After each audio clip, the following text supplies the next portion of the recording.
Are you looking for a relaxing game to spend a few hours on? Maybe something with gentle music, glowing space manta rays, and some nice environments? Well, I'd like to be able to promise you that with Lay, but it's a guarantee I can't quite make. Lay is an exploration and puzzle game made in Unreal Engine by Objective 3D. That name is actually the name of a French 3D art, video game, programming and VFX school. This implies that the team that made the game were students from there, even though it didn't seem that way originally.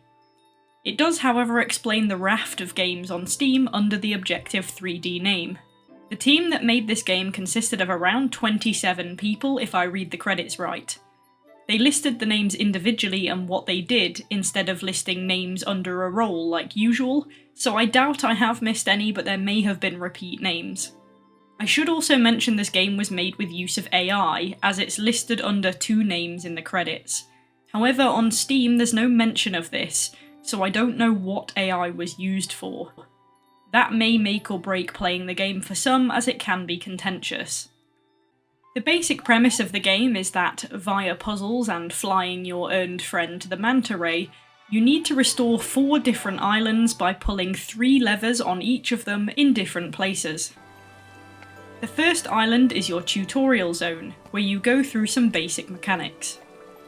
I can't go far with this game without addressing some glitches. You've not got too many controls, the usual WASD, you can't jump, you can press shift to toggle between running and walking, you can interact with E, and you can hold E and press left mouse to throw.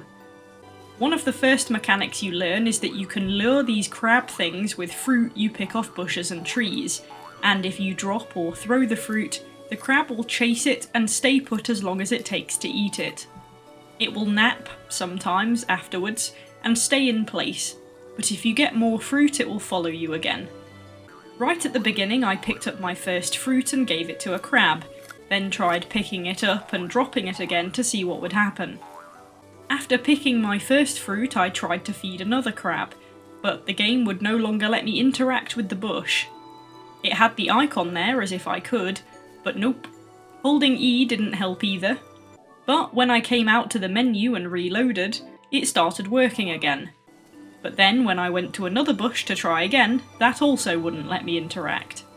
You can get achievements in this game, but in my version I got the audio cue and no pop-up.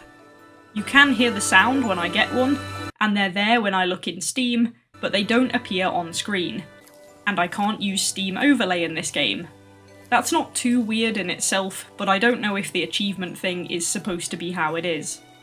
The interaction problems continued after in a slightly different way.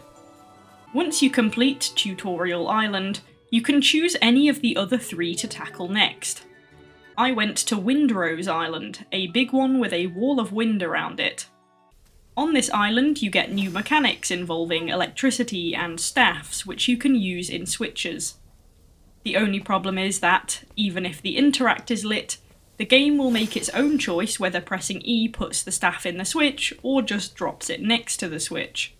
The staffs are charged via these storms before you can use them in switches. For no real reason, the giant crabs come and steal the lightning from the staffs, so they'll chase you when you have one charged, or if close enough they'll run up to it whilst it's in the switch port and deactivate it.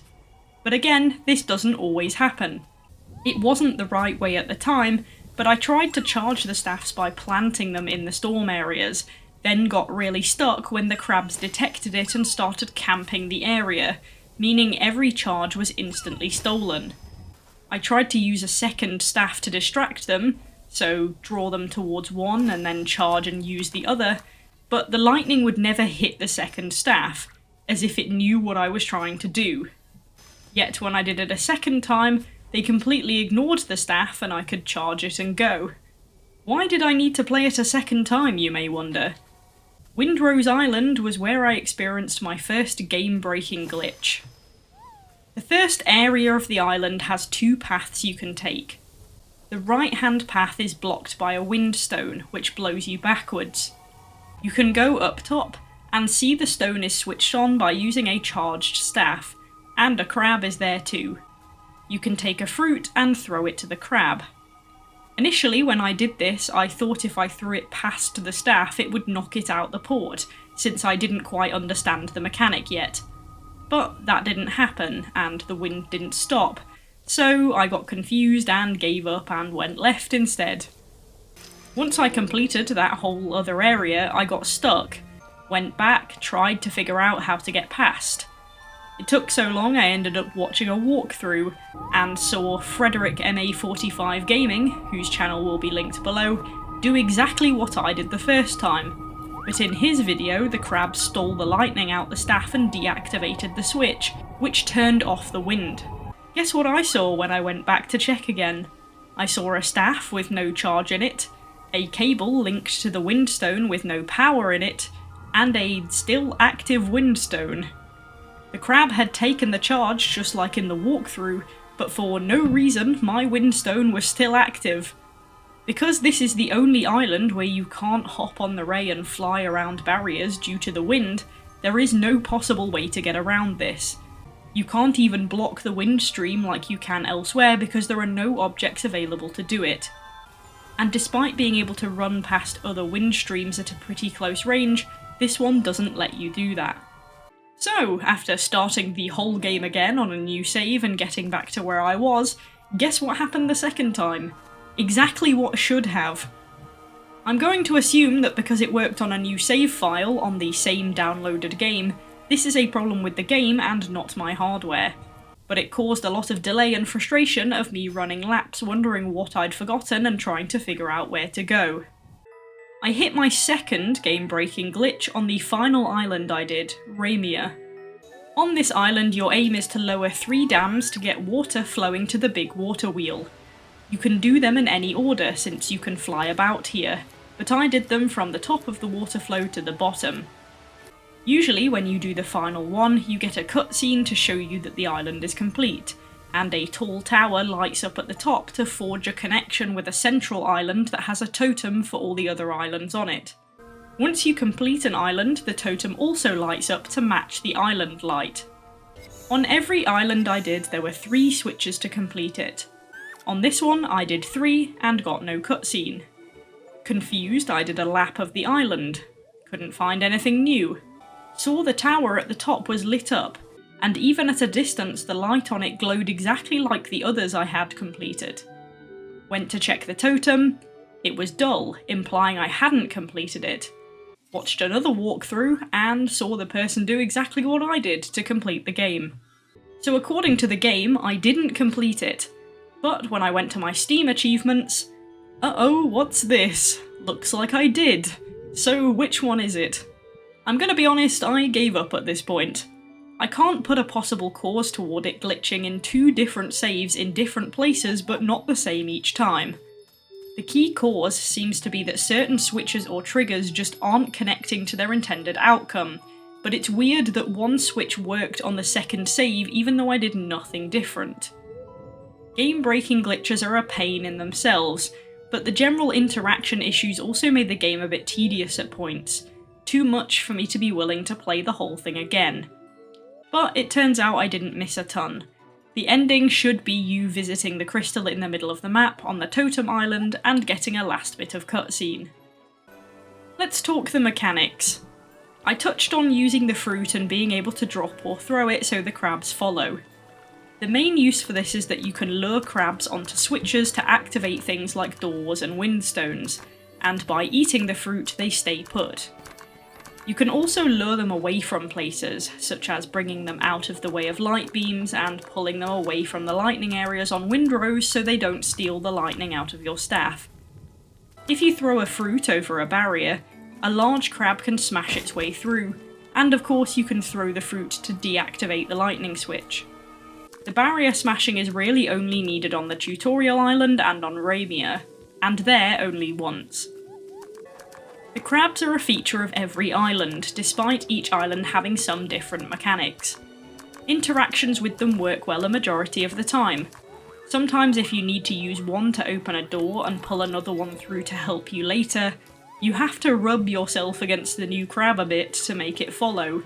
And you have to be careful not to get too close to the first crab, since, even if it has eaten already, it will start following you again, which will take it off the pressure plate you want it on. The wind stones are mostly used to transport you from one area to another, and you can use it to move the crabs between platforms as well, though there is only one time you need to do this.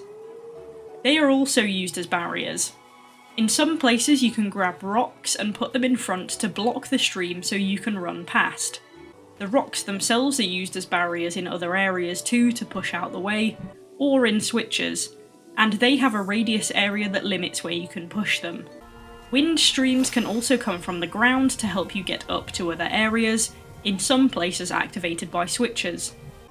On windrows, the windstones can push the lightning clouds around the map to move the charging zones to other areas. That was another mechanic I didn't actually realise until my second time around, because the first time you do it there's no real acknowledgement that it's happened, and it would be easy not to notice that it's gone slightly further up in the same field. It would be good to have a short cutscene clip to show it moving. The last mechanic touched on is use of light beams to activate switches. They can be directed through various jug-looking items, and once fully connected, the door or switch will activate. Around the islands there are gems to collect. These encourage exploration and mostly can be collected on a ground level, but once you complete the first level you gain a manta ray friend and you get the ability to fly around the map. The flight mechanics are naturally inverted, but that was fine, and I'll be honest, the flight is a lot of fun. You use the ray to get from island to island, and there are bits in between that you can look at. You can land pretty much anywhere, provided there's space, and they give you ample space if you feel like heading towards the map edges to make it feel larger. There's not much out there, and eventually they turn you around if you go too far. Some of the gems can only be collected by flight, so it encourages you to thoroughly look over the islands once you've completed them to find the hidden gems. You can press and hold right mouse to slow down as well, so you can hang in the air and have a good look around. And to make it easier, they speed up the ray when you're transiting between islands, so you still feel the distance, but it doesn't take ages. You can boost with space as well. As said before, you can't fly around windrows. To get there, you have to land on a marked platform outside the boundary and then run into it. For the rest, you can land wherever you want, but they've marked places for you to land to help organise how you tackle the puzzles. I did Mont Hastis third, and this has some new mechanics. Once again, you need to pull 3 levers to complete the island, but this time each lever has 3 puzzles attached to it. These puzzles vary from lighting up a block of squares without stepping on repeat squares, seeing a pattern in crystals and replicating it, putting a clock together, and connecting a light beam across the island and through a maze. It's a nice variety in puzzles, and they use cables to direct you to the right areas where the puzzles are since it's a bit more spread out. Ramia was the closest to the starter island. It felt like I was meant to do that second, since it was mostly fruit, crabs and windstones, with a bit more backtracking than previously. It was still interesting though, and they mitigate well on both Mont Hastis and Ramia against just landing next to the lever by making sure it's not activated until you complete the full puzzle. And there's no benefit to just jumping over barriers because you need to get the crabs through the barriers to activate the levers in the end. Altogether, the actual mechanics for puzzles are well done. The starter mechanics are vastly still relevant despite the variation on other islands, and the variety from island to island keeps it interesting. The level design is well done not just to vary the areas and assist the puzzles, but also to prevent any cheating or skipping, and when you're flying the levels are interesting to look around with holes and tunnels to check out, and they cover some of the gems really well so you have to look closely in nooks and crannies, which really supports the exploration element. The only problem I'll bring up in regard to the level design is that, in some places, there are steep ledges or narrow sections. This is an issue because the game is really sensitive about edges, and you can get caught on edges in places you really don't think there's an edge. Crabs can also get stuck on things as well. Yes, it's good because the game doesn't let you fall off the edge when the map has holes, but it's also very particular about what's a fall and what's not. Like it will let you run off a platform with a minor drop, but if it's a fraction higher than it should be, it'll make you stumble. This can make it really annoying to get around, particularly on rocky maps like Windrose, because you find yourself stopped every few paces because the game thinks you're too close to an edge. This can happen when flying as well. If you hop on the ray and hit a wall, it can be hard to get yourself away from it. Mostly though it's open space, so not too bad with the flying. The final part to touch on is the design. It's a really pretty game and I can't fault the visual design. The landing areas and lever areas are well sized and distinct to spot them from the air and figure out where your start and end points are. The island variety is well done, and all the objects and features bring the areas together. They glow the gems as well so they can be spotted from range. There are sometimes a couple flaws caused maybe by lag or the load-in distance, but mostly there's no issue. The sound design is nice, it's the same song when you fly, but otherwise there's sometimes gentle music and sometimes quiet with just effects. Your ray makes whale noises, though I think my ray started glitching towards the end because it would not stop whooping. It normally does it when you boost or at loose intervals, but this one was spamming noise pretty regularly. On the second run it took me about an hour and a half to complete, having already known how to do a lot of the puzzles in a more efficient way. It can take a bit of time to get through the game with figuring it out, since in some places you may get through one barrier, but you don't know what resources you need in terms of crabs before you get to the next space, so if you do have more switches but the area has no crabs, you have to backtrack to find some. Is it a bad game? Vastly, no. Was it as relaxing as promised? Not really, because of the glitches. Looking at the discussions, some people experience no issues with this game. Some people had the same issues I did, and some had different ones. So really, I can't be comfortable recommending a great experience here because the game is too untrustworthy, and worse, for unpredictable reasons. Plus, the glitches completely break the game and force a restart if it's been auto-saved, so they're hard hitters. But there's a lot of content, nice variety, and there is fun and interest still there. So I'm going to give Lay a 6.5 out of 10.